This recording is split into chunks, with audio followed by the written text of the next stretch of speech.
Znaš, nekad nije znak slabosti kada odlučiš da ne ideš do kraja. Nekad je to znak da si dovoljno sazreo da razumeš.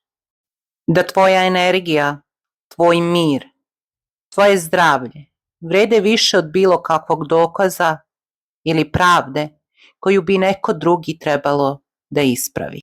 Ja sam imao puno situacija gdje sam mogao da guram, da dokazujem ko je bio u pravu. Ali onda sam shvatio, svaka sekunda koju bih uložio u to, bila bi sekunda oduzeta meni.